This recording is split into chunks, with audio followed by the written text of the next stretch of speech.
Assalamualaikum, welcome back to Khan's Two Cents. I hope you all are doing good. Today's video is about my last attempt of CSS that was in 2022. इस साल FPSC ने screen test conduct किया जिसकी बिना पर हमारे exam जो फरवरी में होते थे those were conducted in May 2022 और इस साल स्क्रीन टेस्ट का passing criteria was low and almost every other candidate passed and मैंने भी उन्हीं की तरह पास करते हुए स्क्रीन टेस्ट के पास होने के बाद ही असल तैयारी स्टार्ट की and I tried my best to work on my weak areas then that was mostly CSS से। और इस बार मुझे मेरे लिए तैयारी करना बहुत मुश्किल था as compared to previous two attempts and I tried my best कि हर तरीके से मैं मोटिवेशन हासिल करूँ। एंड बस in the month of April and May I tried my best to cope up with this struggle. और this are the behind the scenes of notes making. ये जो न्यूज़पेपर की जो कटिंग्स थी आई वॉज डिस्कार्टिंग दैम क्योंकि मैं proper notes जो short notes होते हैं फाइनल रिवीजन की आई वॉज मेकिंग दैम। इसी तरह ये पश्तो की रिवीजन चल रही है मॉर्निंग टाइम पर and this is one of the important picture जिसमें मैंने अपने रूम के डोर के बैक साइड पे कुछ इंपॉर्टेंट चीज़ें मैं पेस्ट कर लेती थी एंड दिस पेजेस पे जैसे आयास वगैरह हैं या कोई फैक्ट्स एंड फिगर्स हैं ये लिखे होते थे and time to time I use to revise them in a single day. और जब मेरी ये फिंगर टिप्स पे हो गई थी तो I use to change this pages. For example मैं नई आयास लिख लेती थी या कुछ और। And this was the final day when the real journey began. This is 12th of May जब रोल नंबर स्लिप और pen pencil markers everything was ready for the real journey. And अलहमदिल्ला I was being blessed with a supportive family जो कि exam के 2 घंटे की break होती थी। They provided me with a lunch tea everything even at night time when I used to prepare my brothers used to keep they used to bring milk shake and वो fridge में पड़ा है। और रात के time तैयारी के दौरान ये सब चीज़ें थी। I am really thankful to my supportive family from my siblings to my sister in laws to my parents to everyone. इसी तरह ये तैयारी करते करते this is the 17th May और जिस दिन हम सब एस्पायरेंट्स की चांदनी रात थी एंड अल्हम्दुलिल्लाह the weather was really good at that day and our journey kind of ended on this day. This is the final picture of my room जो कि जितनी किताबें हैं डेली ये 6 days में इस कमरे का ये हशर हो गया था बेड का। और इसके बाद बारी आई इन सब चीज़ों को वाइंड अप करने की क्योंकि I did not want to see any of this book in my room any more. हालांकि KPPMS आ रहा है but still I have packed each and everything क्योंकि मैं I wanted a little bit break कि मेरे रूम में कोई भी किताब ना हो। So this is what I have sorted out and then I have packed each and everything. Currently you won't see course books in my room और definitely in a week और so I would open them again. But फिलहाल at least I am at ease by not looking at books and this is क्या उसको हम कहते हैं हमारा final हथियार pens pencils markers everything which we had to utilize. और ये है हमारे जो planners. I use to I tried my best to weekly plan everything. Sometimes I would be successful and sometimes I would not be successful but ये कोशिश थी। और ये जर्नी आसान नहीं थी लेकिन one day I visited my academy and there it was written कि इंसान को वो मिलता है जिसकी वो कोशिश करता है and it really motivated me. और जी तो अब बात करते हैं कि ये एक्सपीरियंस कैसा रहा एग्ज़ाम का। This were 6 days and 12 papers। No doubt बहुत मुश्किल होता है ये 6 दिन गुजारना और इस दौरान अपने नर्व्स को कंट्रोल में रखना और गिव अप ना करना। एंड अल्हम्दुलिल्लाह इट वेंट वेल। जो जिस चीज़ के लिए मैं सबसे ज़्यादा परेशान थी इस बार वो था एग्ज़ाम्स जिस मंथ में कंडक्ट हो रहे थे।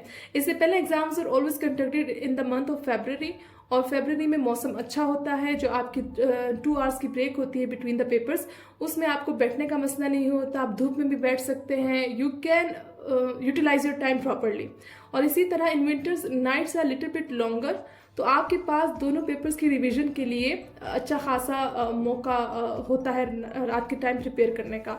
अब जब मई में पेपर्स थे तो सबसे पहले तो यही था कि वेदर अच्छा नहीं था, बहुत से एग्ज़ाम हॉल्स में लाइट नहीं थी, बहुत से बच्चे हीट वेव की वजह से गिव अप कर गए तो डेफिनेटली उनके रिजल्ट पर इस वेदर फैक्टर ने इफेक्ट किया होगा। दूसरा मसला ये था कि जो आपकी 2 hours की ब्रेक होती है बिटवीन द पेपर्स इसमें गवर्नमेंट स्कूल में आपके पास ऐसा कोई सूटेबल ऑप्शन नहीं था बैठने का। बाहर आप गर्मी की वजह से नहीं बैठ सकते और क्लासेस में इन्होंने पंजाब यूनिवर्सिटी और बहुत सी दूसरी जगहों के कॉलेजेस के पेपर्स हो रहे थे क्लासेस में तो आप क्लासेस भी नहीं अवेयर कर सकते थे। एंड थर्ड प्रॉब्लम वाज कि again the time slot of night was little bit shorter. तो जैसे मुझ पे ये इफेक्ट हुआ कि मैंने प्रॉपरली दोनों पेपर्स की तैयारी मैं एक रात में नहीं कर सकती थी। मीन्स जो रिवीजन मैंने बाकी अटेम्प्ट्स में रात के टाइम की थी वो अब मैं इस साल अपने पेपर्स के लिए नहीं कर सकती। कर सकी। एनीवेज, अब अगर हम पेपर्स की बात करें तो अल्हम्दुलिल्लाह आई डिडंट गिव अप। ये जो सबसे पहले हमारा एसए का पेपर था, इसके लिए मैं बहुत परेशान थी क्योंकि मेरे पहले दोनों अटेम्प्ट में एसए को ही फेल किया था। बट अल्हम्दुलिल्लाह अल्लाह ताला ने उस टाइम पर दिमाग में पॉइंट्स डाले और साथ साथ हिम्मत दी दैट आई डिड इट। वरना पहली नज़र में मुझे लग रहा था कि I could not attempt a single topic. फिर I attempted topic number 6, that is the controversial issues of feminism in contemporary women's rights movements। I hope कि मैंने ये सही क्रैक किया है। अब तक जिसके साथ मैंने इस टॉपिक को डिस्कस किया है, they are giving hopeful reviews and I am hopeful कि I have cracked it correctly. और इस पेपर के बाद से मैं थोड़ी बूस्टअप हो गई थी क्योंकि मुझे सबसे पहला मसला ही इसी पेपर का था।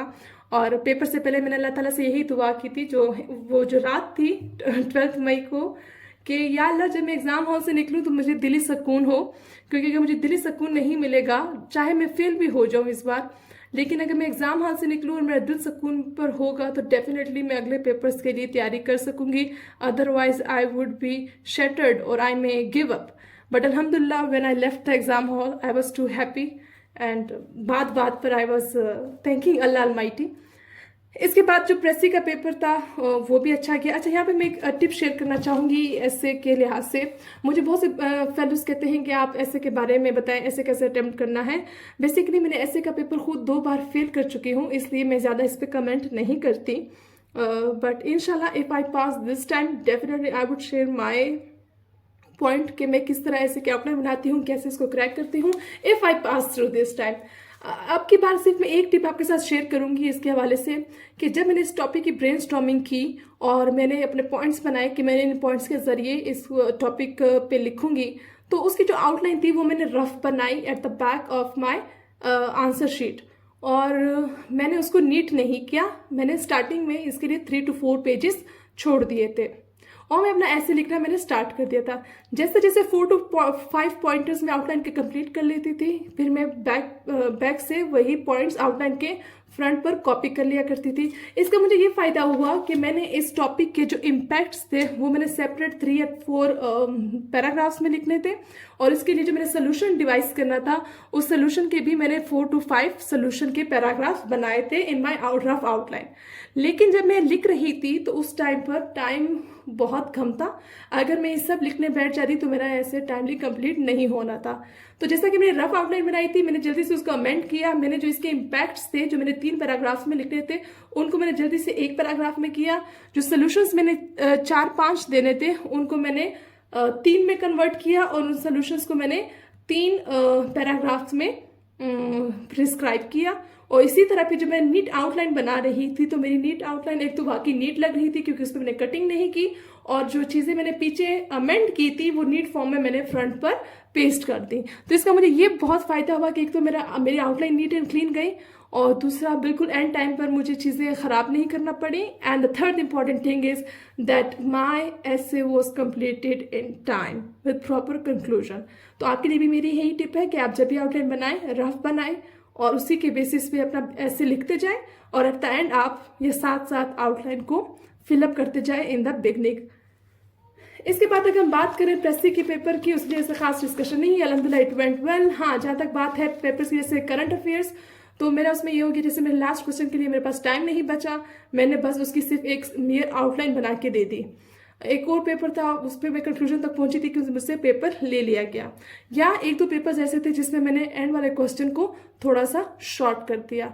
तो ये आप इस पे दिल ना छोटा करेंगे। जो से बहुत से फेलोज होंगे जिनका पेपर टाइमली कंप्लीट नहीं हुआ होगा, एग्जामिनर ने पेपर छीन लिया होगा, या आपकी लेंथ बराबर नहीं गई क्वेश्चन की, that does not much affect your result.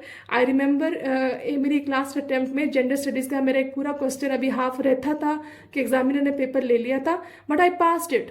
तो आपने इस पे नहीं कहना कि इससे आप फेल हो सकते हैं। Definitely it would affect to some extent your marks, but आपको फेलियर या बहुत ज़्यादा मार्क्स आपके नहीं कटेंगे। मेरे साथ भी इस बार ये हुआ कि कई पेपर में मैंने लेंथ बहुत ज़्यादा एंड क्वेश्चंस की शॉर्ट कर दी थी, लाइक 3 पेजेस और 4 पेजेस पे मैं गई, बट दैट्स फाइन। इसके अलावा अगर हम बात करें जिस पेपर की तो यही है कि बहुत से टाइम पर ऐसा भी हुआ कि आपको ऐसे लगता है जैसे पेपर नहीं आता, बट वक्त के साथ आप वो क्वेश्चन को थोड़ा सा प्रिस्क्राइब करें तो आपको वो क्वेश्चन समझ आने लगता है।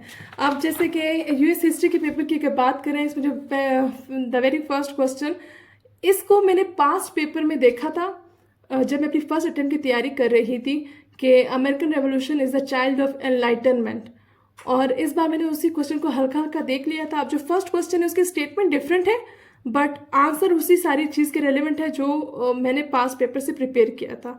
तो आपने बस थोड़ा सा पेपर देख के घबराना नहीं है, उस चीज़ पे थोड़ा सा अपने बैठ के 5-10 मिनट उस क्वेश्चन को दें। 5-10 मिनट तो बहुत ज़्यादा है, इतना टाइम नहीं है, 2 to 3 मिनट्स उस पर सोचें और डेफिनेटली आपको कोई ना कोई क्लू मिल जाएगा उस क्वेश्चन के रेलिवेंट। तो अल्हम्दुलिल्लाह इस तरह मेरा हर पेपर गया।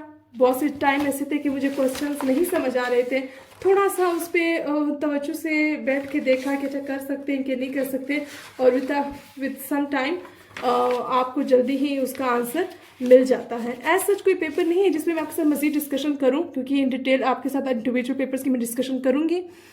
इसी तरह एक पश्तो के पेपर में जैसे क्वेश्चन था कि पश्तो अदब के टप्पे के बारे में था कि वो कैसे मुआशरती टप्पा उसमें पश्तो में फोकलोर को डिस्क्राइब करता है। अब जो हम मोस्टली स्टूडेंट्स याद करके जाते हैं मुआशरती टप्पे के लिए, हम सिर्फ 2 टप्पे एज एन एग्जाम्पल याद करके जाते हैं। अब वो पूरा क्वेश्चन 20 मार्क्स का था और इसके अलावा मेरे पास कोई ऑप्शन भी नहीं था कि मैं कोई और क्वेश्चन अटेम्प्ट करूँ। मैंने अटेम्प्ट किया, मैंने 2 टप्पे वो लिखे जो मुआशरती मैंने याद करके गई थी, और बाकी जो टप्पे थे जैसे इखलाकी टप्पा हो गया या जंग के बारे में हो गया, सियासी टप्पा हो गया, मैंने वो भी लिख दिए, लेकिन उसको मैंने फिर क्वेश्चन के साथ उसकी जो एक्सप्लेनेशन थी उसको मैंने क्वेश्चन के साथ लिंक कर दिया था। So in this manner I tried my best, I did not leave a single question. पूरे के पूरे मैं 4 के 4 क्वेश्चन अटेम्प्ट करके आई हूँ।